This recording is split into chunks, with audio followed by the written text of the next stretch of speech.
All right, so we're here with David Sirota at Book Passage here in San Francisco. So, David, tell us a bit about your latest book, The Uprising.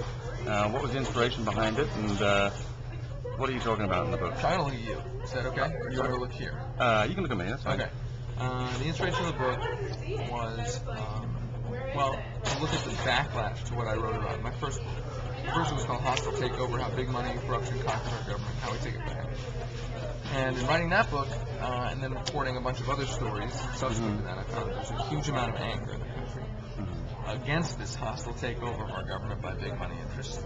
And so I wanted to go out and look at what that anger is manifesting itself as in terms of political organizing. Because we're clearly at a moment where the country is very angry and where political organizing is front and center. And what I wanted to see is it real? Will it bring about change? And will it bring about something longer lasting than one electoral result? And what do you think is behind this corruption that you talk about and the taking over of our democracy, essentially? I mean, what forces have brought us to this moment? Well, I think you have a campaign finance system that allows for money to control the process. I think we know what has created a corrupt government. That if you have rules that allow money to control our democracy, money is going to control our democracy. It's water, it's like the old adage, when water flows in, it'll flow in somehow. Money flows into the process somehow. The good news is that people are pissed off about it. And when people get pissed off in our country's history, change happens. The question is what kind of change? Is this going to go into a more right-wing direction, a more right-wing uprising, or is it going to go into a more progressive uprising? And that's the open question. Are people upset with how we got to this point, or are they upset with the results of this corrupt administration, for example? I think people are mainly upset with the results. That the crises that we now face, the healthcare crisis, the energy crisis, the Middle East crisis, these have been very quickly accelerating crises, and people understand that they're a result of policy choices, that they're not just a force of nature.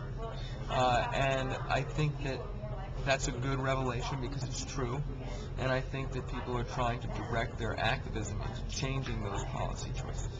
Now, of course, a lot of people feel that they were lied to and deceived about getting us into the war in Iraq. You think that's very much part of that anger today? Yes, I do. But what I think is what makes people so angry about that reality is the fact that the war has been such a disaster. That it's been such a mess, that it has hurt our country's national security. It's killed thousands, not hundreds of thousands of people. So I think, in other words, that people are mad about the lies because of the results. And then once we get a new president, assuming we get Barack Obama, it looks like there's a groundswell of support for Barack Obama. What sort of policies do you think Barack Obama will bring to the country that will put us back on a path of, say, for example, public works projects, social net? It's not clear to me what he will bring. It's clear that he's open to being pushed to bring things, but I'm not sure what he will push on his own. In fact, I'm worried about what he'll push on his own. I think that we as the majority of the country need to be vigilant in demanding that the promises that he's made are made into a reality. Because if we don't demand that those promises are made into a reality, someone else, big money, is going to swoop in to make sure that what he promised doesn't happen. And what are those things that he's promised so far? Well, he's promised he's going to push for healthcare reform. He's promised he's going to push to end our NAFTA trade model. He's promised that he's going to, in a serious way, address income inequality and the war on the middle class.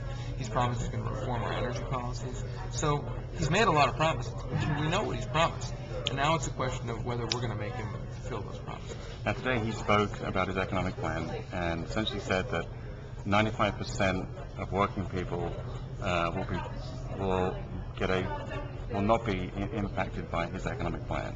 That he's essentially going to tax the super rich.